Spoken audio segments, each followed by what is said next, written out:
Please sign up to be notified when Manchild issue 3 launches on Kickstarter October 1st. The Monarch Crier is outnumbered as the Sadistic Six debut in the third pulse-pounding issue of this Silver Age-inspired superhero action dramedy. We're going to need all the support we can get with this book so we can get it funded, so please sign up using the link in the description below. If you're a fan of the Lee, Kirby, Ditko era of comics, if you really love good old-fashioned superhero storytelling with a modern-day twist, this book is for you. Like I said, we're going to be introducing all new 6 villains for this book, so I cannot wait to share this new issue with you guys. Now to the video. A young boy watches helplessly as his parents, along with his mother's bloodstained pearls, fall to the ground in an indiscriminate alley. Gamma rays violently invade every cell of a lone scientist's body as he saves a teenager in a selfless act from a bomb's detonation in the desert. A baby is sent away through space as his planet perishes in the light of a red sun, now the last of his kind. Someone's dear uncle is gunned down and the victim's nephew bears the responsibility, having not stopped this gunman that same day. These are but a small fraction of examples that speak to the key ingredient in all superhero origin stories, and that ingredient, ladies and gentlemen, is the one necessity that nearly all superheroes have in common: tragedy. The tragic superhero origin story has almost become a parody of itself through today's lens of the genre. While this trope has certainly become an inflexible and predictable cliche within superhero storytelling, it's only because it's worked so well over the past 80 years or more as a narrative technique to garner sympathy for the main character as well as springboard them to embrace the guise of their alter ego. It's an iconic tradition, if you will, and if you mention Crime Alley, the Gamma Bomb, Krypton, or Uncle Ben to the most casual comics fan, they more than likely will recognize the reference. There's a mythological element to it. These characters are born through tragedy, and it's through their tragedy, through this baptism by fire, that Bruce Wayne becomes Batman, Bruce Banner becomes the Hulk, Clark Kent becomes Superman, and Peter Parker becomes Spider-Man. These characters cannot exist without their respective trauma. But what if they did? The current Ultimate Universe line being published by Marvel Comics is choosing to ask that question rather directly. In fact, the entire premise underlying this universe's existence is predicated on this exact question. If you're unaware of the details, the maker, aka an evil Reed Richards / Mr. Fantastic from Earth 1610, the original Ultimate Comics Earth from comic books that Marvel published beginning in the early 2000s, has refashioned a new world, labeled Earth 6160 in his image. A world without superheroes, essentially. The radioactive spider never bit teenage Peter Parker because the maker was there to stop it from happening.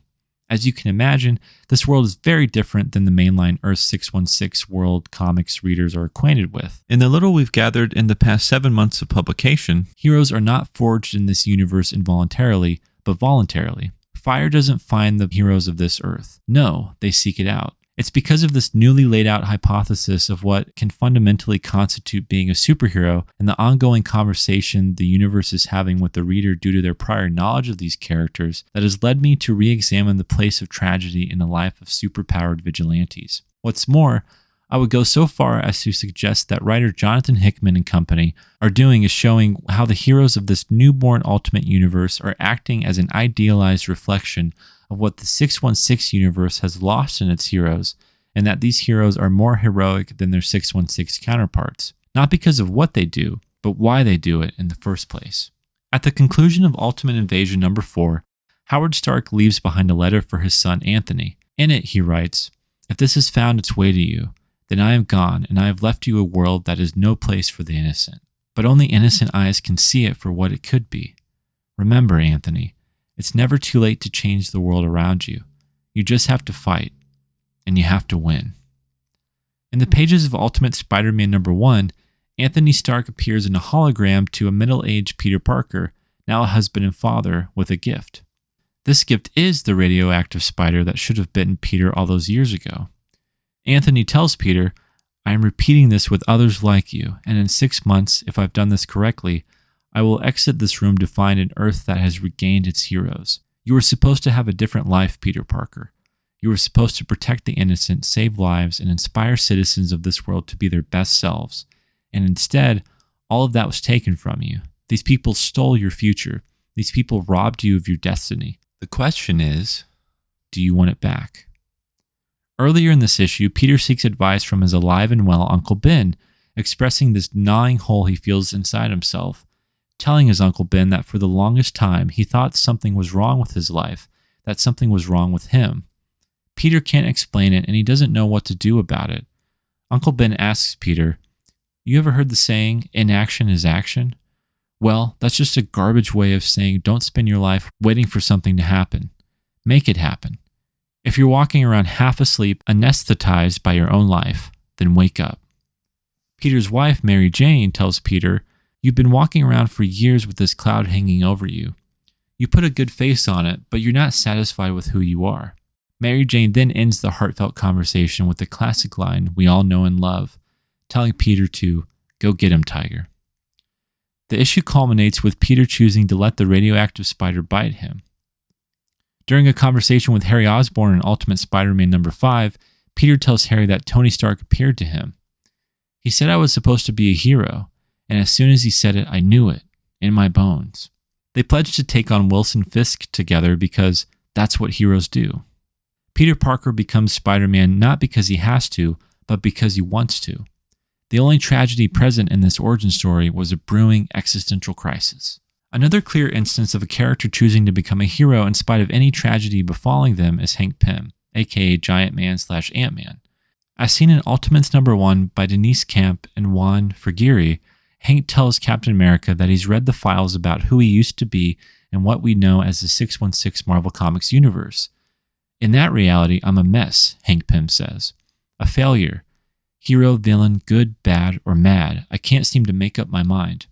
I'm a loser at best, a menace at worst. I'm dangerous. The thing it says I did, it says I hurt people. I hurt her, my Janet. I never hurt her, but I do. It already happened. I'm most afraid that if I become what you want me to be, what I'm supposed to be, I'll hurt the people I love most." In response, Cap tells Hank that this other Hank Pym's sins are not his sins, that he's not the same man, that he doesn't have to be. "In my experience, Henry, there are times that call us to be bigger than ourselves, for the greater good. The world needs giants right now, son." With those inspiring words, Hank Pym chooses to become a superhero in the face of any tragedy that may come down the line. I suppose a case could be made that the initial tragic events that shaped this Ultimate Universe under the Maker's Council has led to the primary need for the heroes of this world, but the absence of tragedy after tragedy on a character level is establishing to the reader that becoming a hero doesn't have to be tied to a tragic personal event. At the same time, what's so fascinating about this proposed idea is that this universe only works conceptually because there exists another world where tragedy has struck its costume characters time and time again. It's completely aware that there are supposed to be heroes on this world and self-aware enough to know they should be of the Marvel variety. The brilliance of what the Ultimate line is doing is that it's banking on the reader to bring all of their history with these characters to the page as we rediscover and rethink their function in this world and their importance to us. From a meta-narrative viewpoint, one could argue that when Peter Parker says he's unsatisfied with who he is, that his life was stolen from him, that's the writer subtly giving voice to Spider-Man fans of the last 20 years who felt the character has lost its way since the infamous One More Day storyline. The same could be said regarding Hank Pym and his messy, rocky history as an abusive husband and Avenger. The Ultimate line of books aims to right the ship in response to what the mainline Marvel Comics universe has failed to deliver with some of its characters for a while. But that's just pure speculation on my part.